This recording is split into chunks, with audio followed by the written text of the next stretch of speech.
Hello and welcome to R&R's Ask the Expert. I'm Kayla McGowan, Editor-in-Chief, and today we're exploring the importance of specialized training, helping our communities recover from traumatizing events, and providing emotional support for grieving families.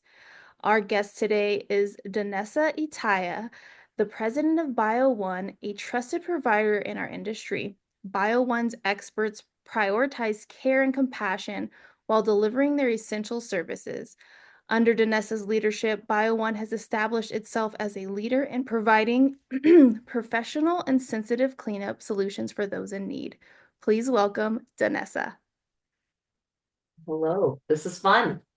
I'm excited. I think we're going to talk about some great topics that don't really get touched upon on a regular basis. So, just a little bit about yourself. I'd love for you to share, how you got into this industry and how you worked your way into BioOne as president. Absolutely. Absolutely. Well, my background is in franchising, and so I've worked with a number of different franchise brands and everything from accounting to training to HR to operations and marketing. And so I've been in franchising for over 30 years and predominantly in the home services residential cleaning industry. And a couple of years ago, I had the opportunity to kind of make that leap from traditional residential cleaning to biohazard remediation. And there's some similarities, but a lot of times, in when you're with a Molly maid or someone like that, that you say, okay, where Molly maid stops, that's where Bio One picks up. And so they're great referral partners, absolutely back and forth. So, I was but about to say that's it's been great. interesting. That's very Right, right.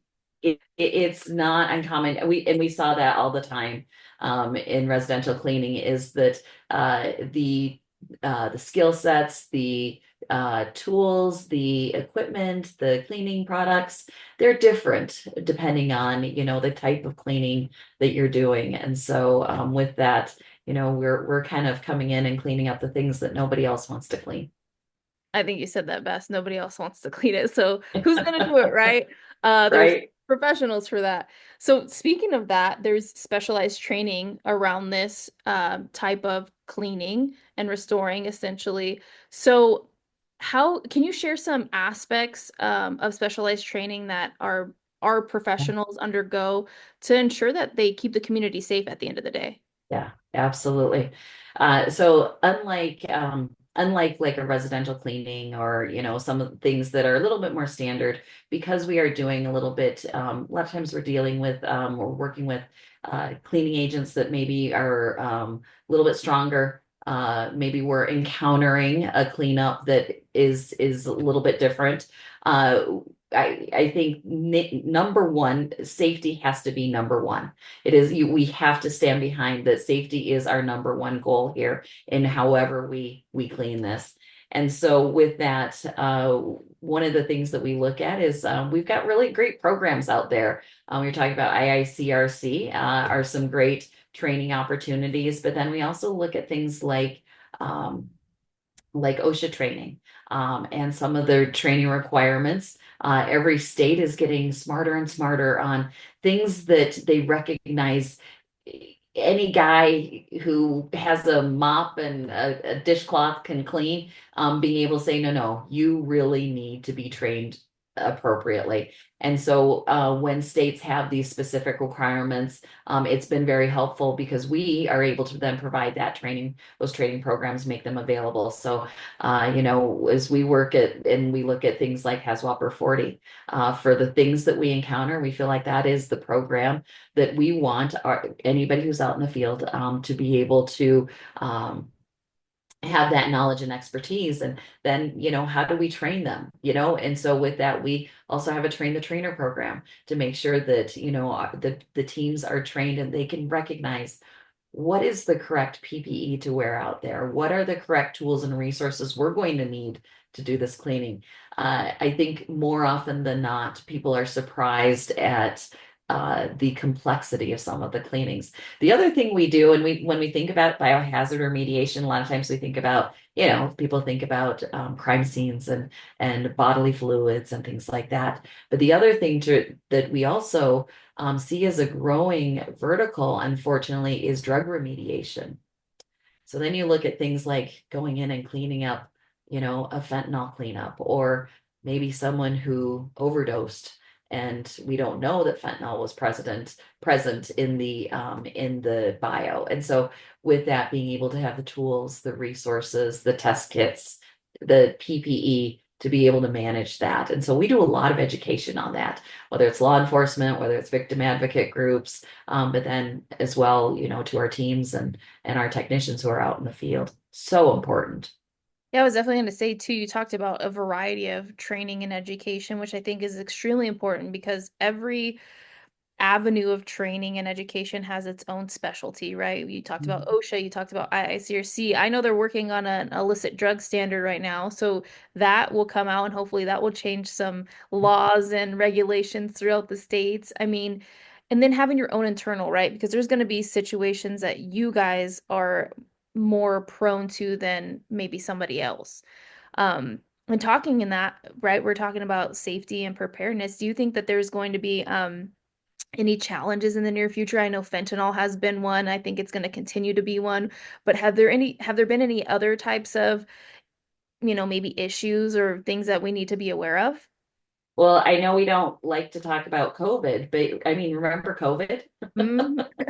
I Yeah. mean, so COVID cleanings, I mean, being able to be prepared for, how do we come in and make sure that workplace environments are safe and clean. And so making sure that we've got cleaning agents and that people our team members are trained to be able to know how to safely go in and remediate that area.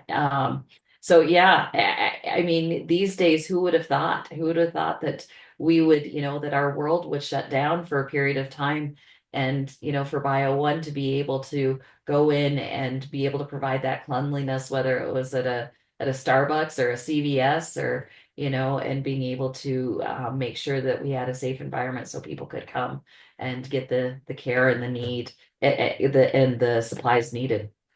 Yeah, I would definitely So, say, I mean, this even goes back to like the flu, right? I mean, we right? see it every year. We're starting to see Yeah, COVID every year. And then not to mention these like mysterious viruses that pop up, right. right? I think there's been one going around for a little bit this year, and people are like, I don't know what I have. Like the doctor doesn't even know what I have. So to be able to come in and clean up and make sure that it's in its proper state for people Right. to traffic through there is extremely important. Exactly, exactly. So that's partly why training is so critical to understand what are dwell times, what's the PPE, what's the correct cleaning agent to use in that specific instance. Yeah, I think that's true too, right? It's not a one size fits all, and I think that is what makes our industry so unique, right? It's not right. cookie cutter. Yes. There's special situations and scenarios where specific products are used and not used in others, right? So speaking of safety and talking about PPE and all of that, have there been any initiatives that you've been involved in during COVID or just with fentanyl that you feel like have made like effective change or impression? Yeah. So um I think as we look at as it relates to PPE, as it relates to things like COVID, more than anything, things like biohazard suits were in short supply.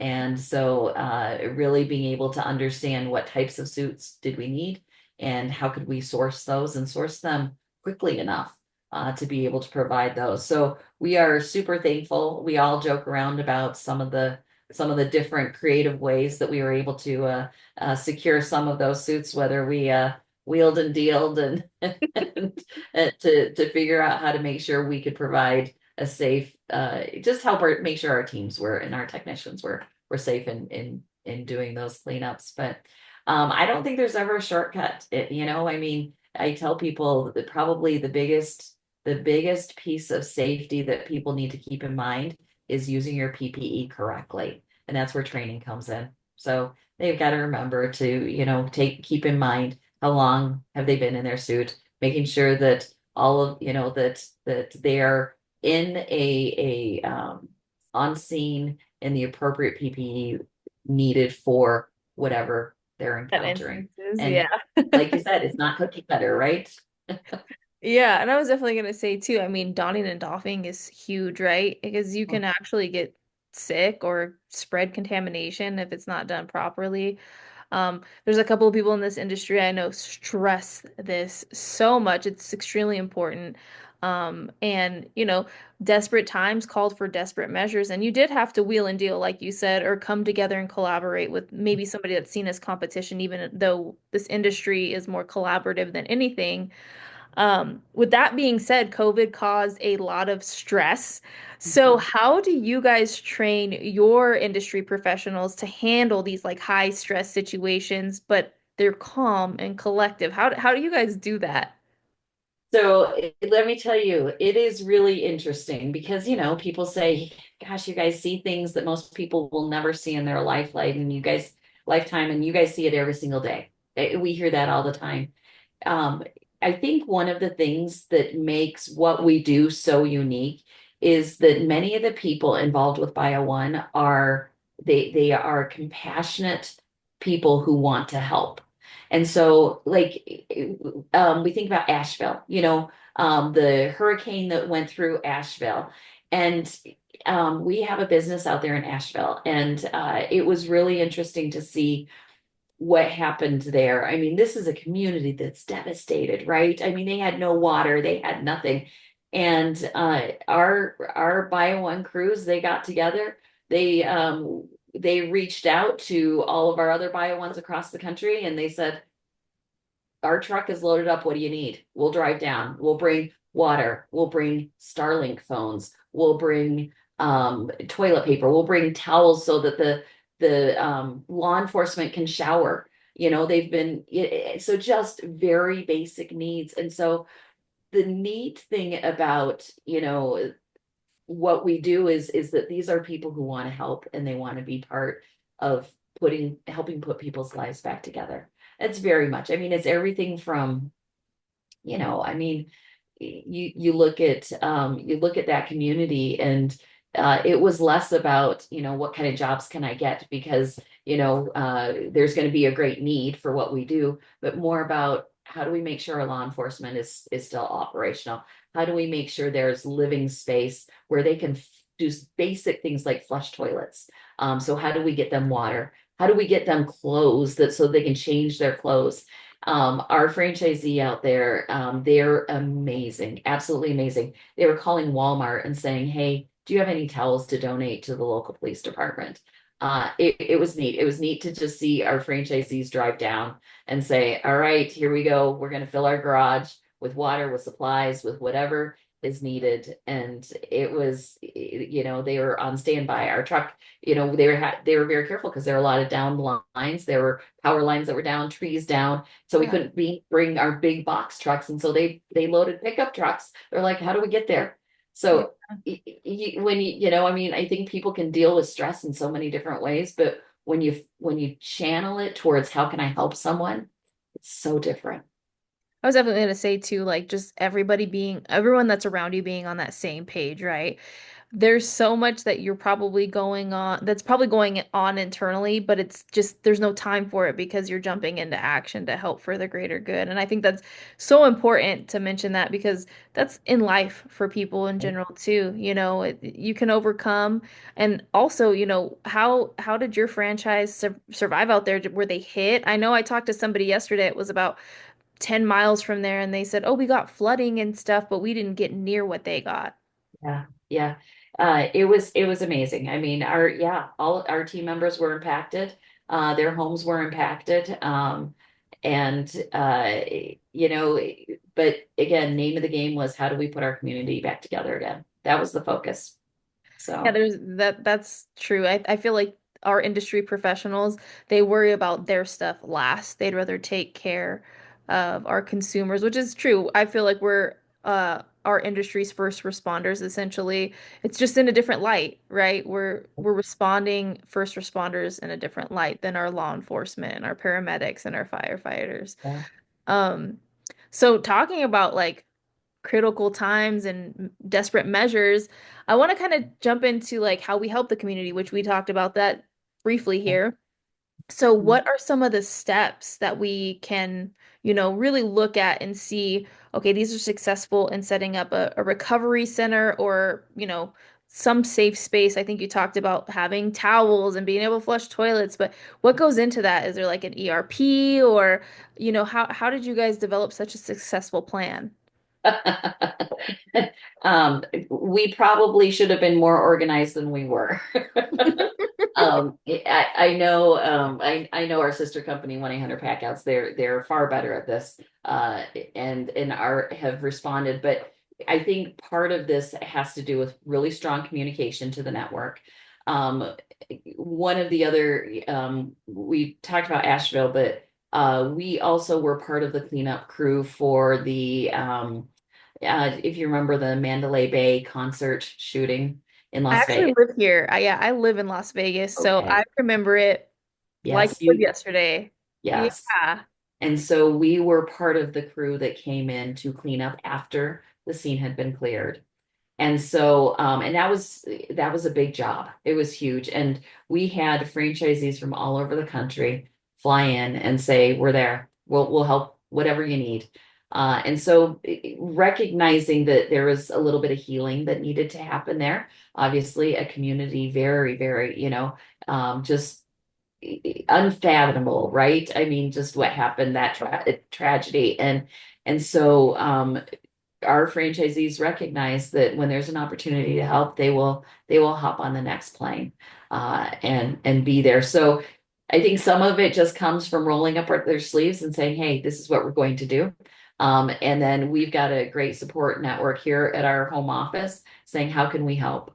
For Asheville, our whole 5-star franchising team, we put together a GoFundMe, and 5-star franchising said we'll match every donation. And so it's neat to be able to say, "Hey, we may not be able to be your boots on the ground, but what else can we do? What else needs to happen?" Yeah. And so, as we look at the ability to be responsive, it's huge. But sometimes it's the little things, right? It's the little things like just making sure that, we can people help them get back to a sense of normalcy.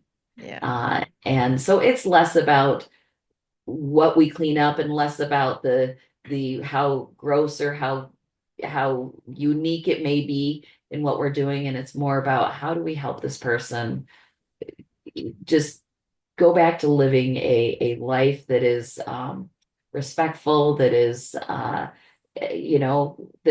our we would be okay with our mom living in. Yeah. And I think that's important too when you think about it with your consumer hat. If, okay, if I came into this space, how would I feel? Is it livable, right? Because if you don't feel that way, then chances are your customer's not going to feel that way. And I think it's interesting you brought up, Asheville, the most recent, which is a very long-term project. It's going to be years, I feel. I think we saw that with Katrina as well. But then you talked about the Mandalay Bay shooting, which it was a long time, at least it felt like it here anyway. But I think in the grand scheme of things, it was a little bit shorter of an effort. So how do you guys like balance that, immediate response and then versus long term? I know that, you guys have franchises everywhere, so everybody's available, but how do you guys grasp all of that? Yeah, yeah. So a couple things. One is we work very closely with local law enforcement. And so a lot of times they'll give us an idea as to what are the needs. So what are your immediate needs and how can we fulfill those? And then what are your long-term needs? And so for that, we knew, sometimes you come in and we are there, we are first on the scene after the police have cleared the scene. That's in many instances, that's the case. Sometimes we're not there until several weeks, sometimes months later. And so for that, again, a little bit different need.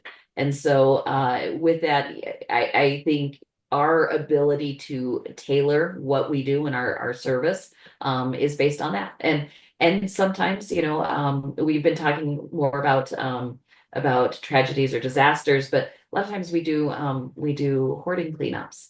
And so for that, sometimes that is a little bit longer process. That's a long-term process, right? Where we come in and we work very closely and we've got to build a rapport with that customer. Otherwise, this is going to be a really, really tough clean. And so being able to gain that trust and help them understand we are here to serve you. And so let's figure out how do we define and how do we make this work?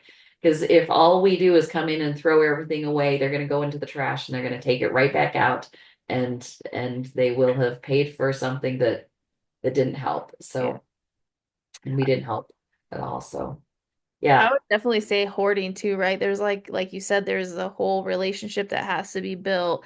It's not just about being able to talk to them, it's about being able to build that trust, right? Like we're here to help you and you don't need everything and here's why. Like there's some psychological stuff in there too, right? You guys have to be really great at that. And I mean, I don't know how many times I've seen situations like that or heard of situations like that. Like you said, if you don't do it right, they're just gonna go right behind you. And it's like, the kids, you're cleaning up after your kids, and then you turn around and you're like, I thought I cleaned that up.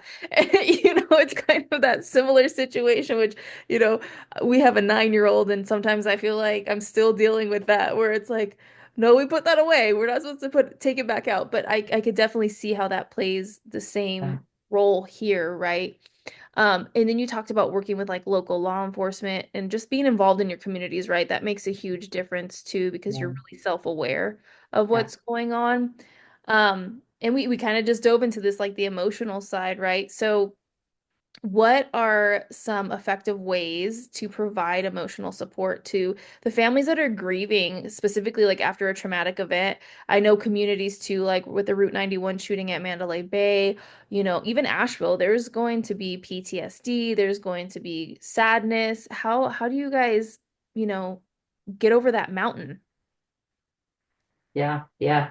It's really interesting. So there are two components. One is how do we help our customers?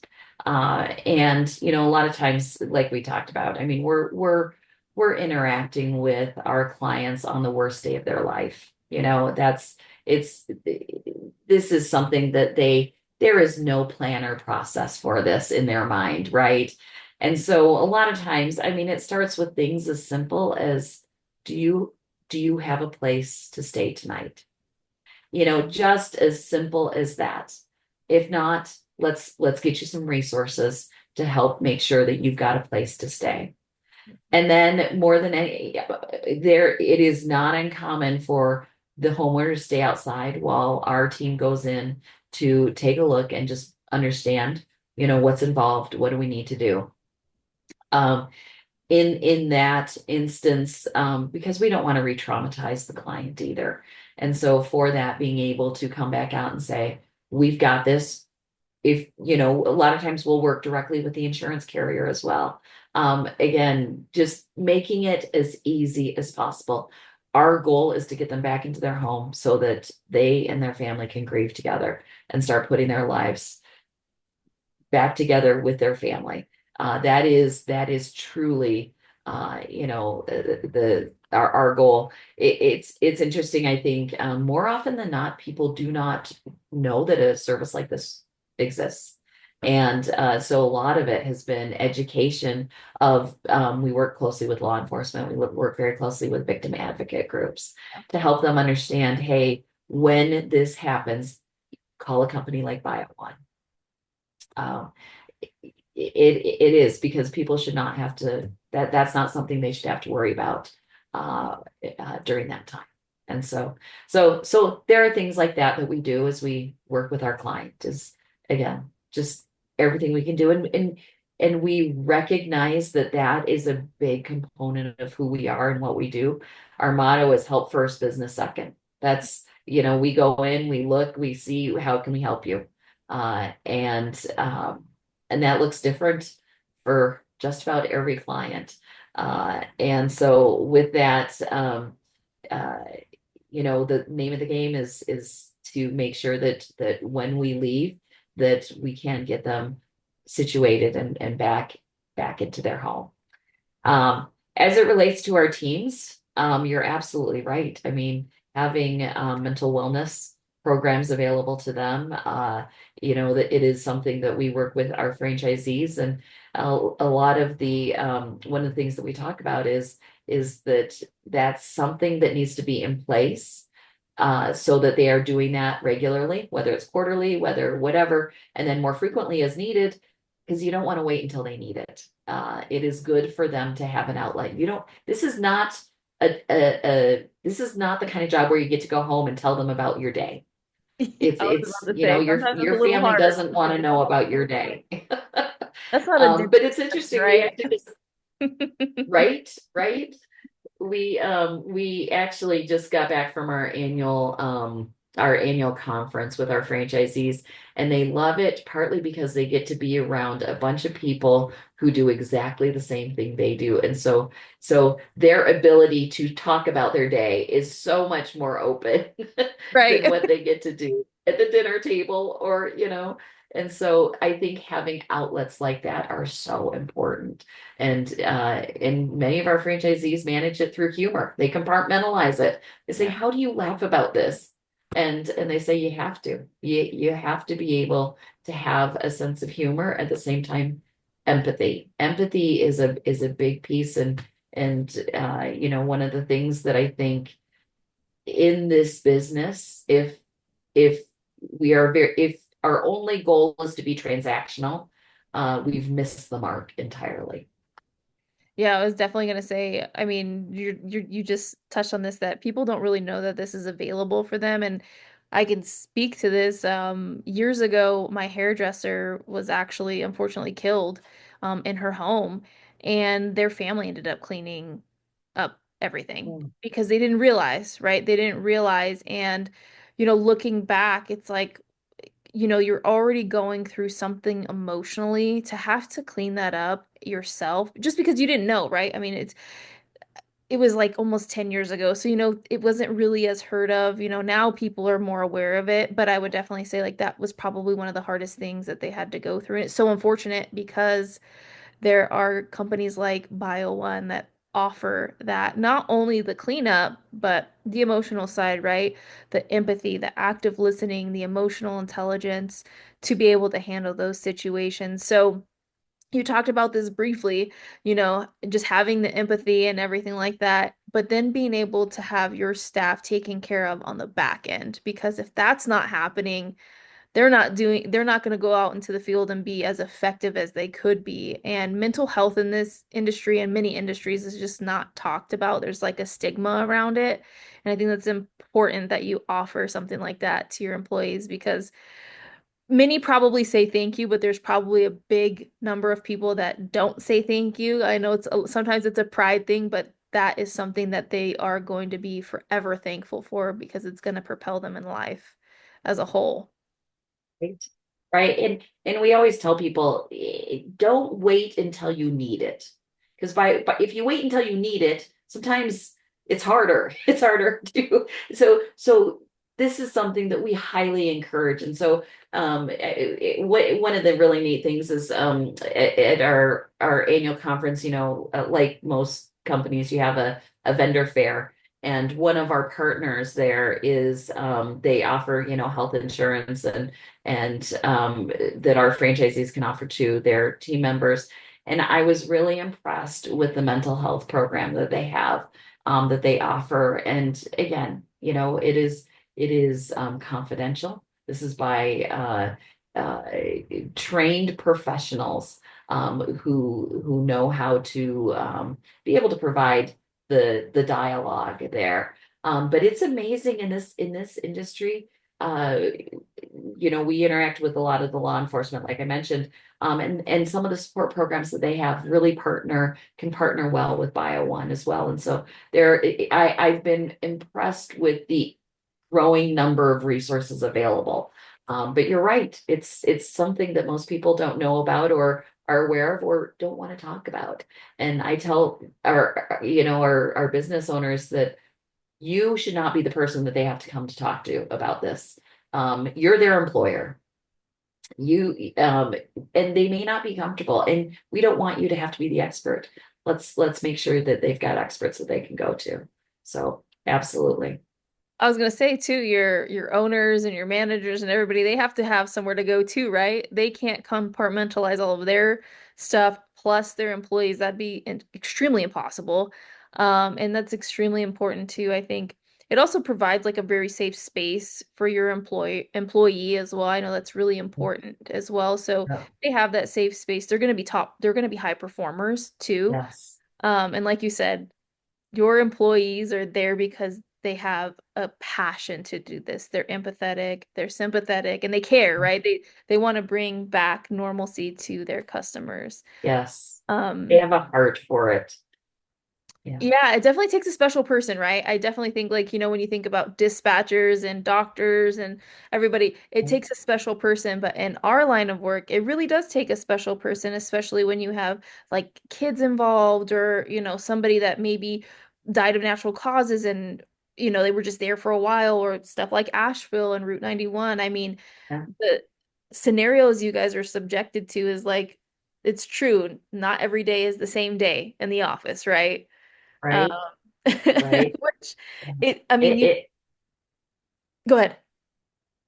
oh no, no, no. I was just going to echo that. Yeah, absolutely. I think the ability to build that rapport and that connection with your clients is really really key. It because again, it the reality of what we do is tough, and many of our, whether it's team members or whether it's business owners, is many of them are first responders, former first responders, EMTs.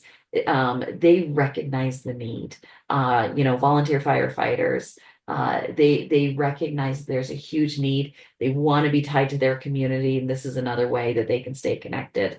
Um, so it's neat to see that carry over from the public sector to the private sector. I was gonna say they're very intertwined if we're gonna be frank about it. I Very mean, much. we have to depend on each other and work together. Unfortunately, we're usually working together in horrible situations, but that's kind of what we're here for. We're here to support each other. So I think that's extremely important. Um, I want to thank you for your time and I really appreciated this. I think we touched some great topics. Is there anything else you'd like to share to anybody that, is listening? Maybe they're thinking about going into this side of the industry or, hesitant. What would you share with them? Yeah, yeah. I think probably the biggest question we get is how do you get over the kind of the ick factor of what we do? And one of the things that I tell people is when you are in the business of helping people, the ick factor is less important. The focus on helping people, getting them back into their home, helping them on a tough day. That's why many people are a part of are a part of Bio One. It's an amazing business opportunity. It's a rewarding, very rewarding industry to be in. But you're right, it's unique. It takes a special person. And but if you ask our business owners, they love what they do. I was definitely going to say this is not hey, I'm going to go to work. This is a hey, I love my work. I'm going to work type of job and career. Oh yeah. And I'm so thankful for all of our industry professionals, especially those that deal with us on a daily basis. That's tough. It can really weigh heavy on somebody. So again, I appreciate your time today, Danessa, and hopefully I see you again on Ask the Expert. But until then, everybody, we will see you next time.